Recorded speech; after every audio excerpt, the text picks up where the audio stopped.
This program is brought to you by Stanford on iTunes U at Stanford University. Please visit us at itunes.stanford.edu.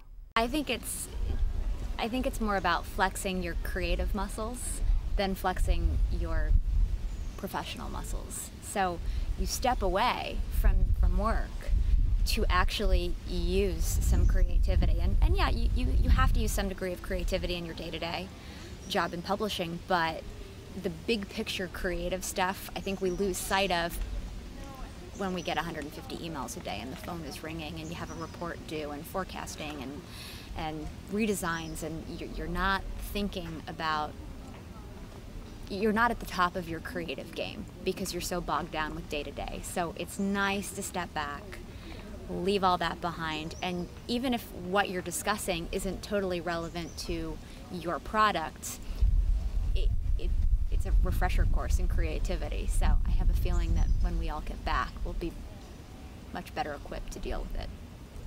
Everybody has the same problems. It's whether it's a different country or a different subject or a different category.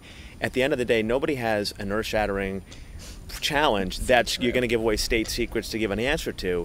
And so if for many times when you're dealing with the problem, it's right in front of you, or you even know about it, but hearing people give you the answers that you were already thinking about just reassures you that you're on the right track.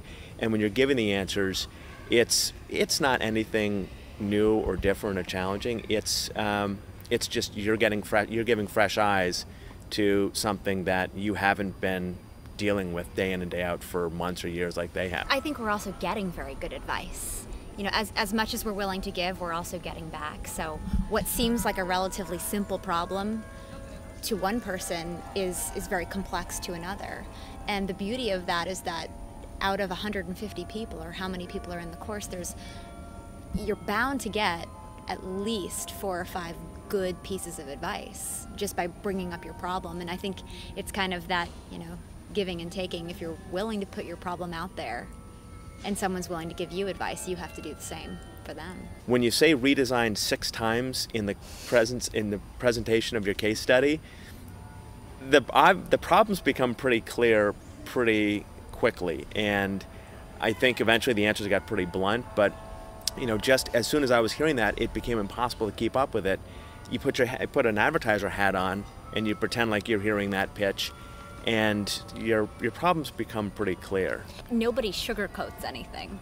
That's when you're in an environment where you could potentially be with your competitors, you don't sugarcoat things. Someone flat out said, kill the magazine. You've redesigned it 6 times, kill the magazine. That's not something you expect to hear. This is a positive learning experience, but really, it's a workshop.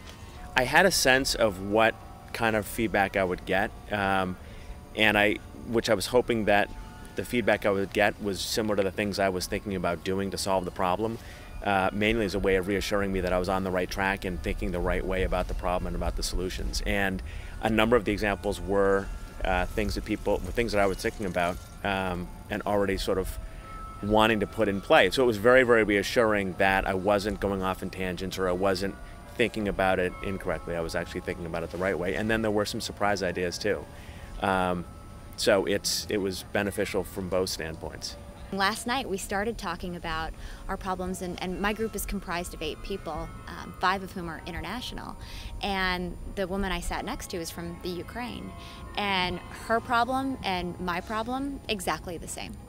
So it was interesting to learn that what she's frustrated about around the globe, same thing I'm frustrated with. So that was surprising, I think, to find out that our problems are so similar. It used to be the creative agency that came up with the idea, and they just brought it to the publishing company and said, this is what we'd like to buy, period.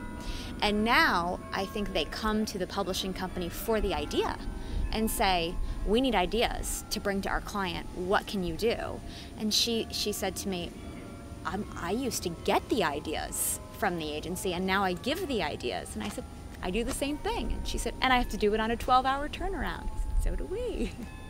We're pretty good at it though, so.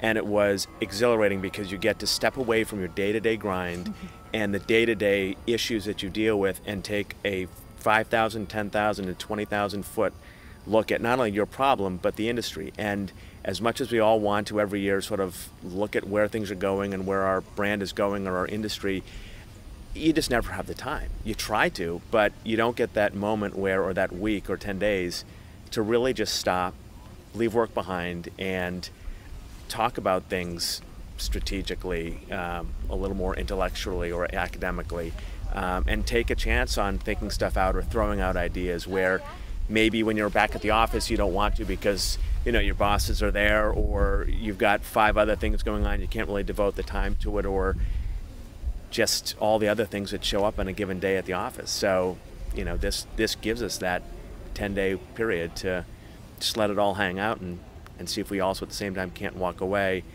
and have tactical solutions to problems, new ideas, new ways of looking at things, and a little bit more perspective on our business.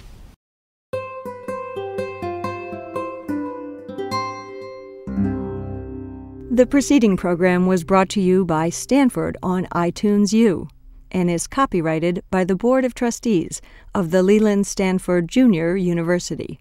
Please visit us at itunes.stanford.edu.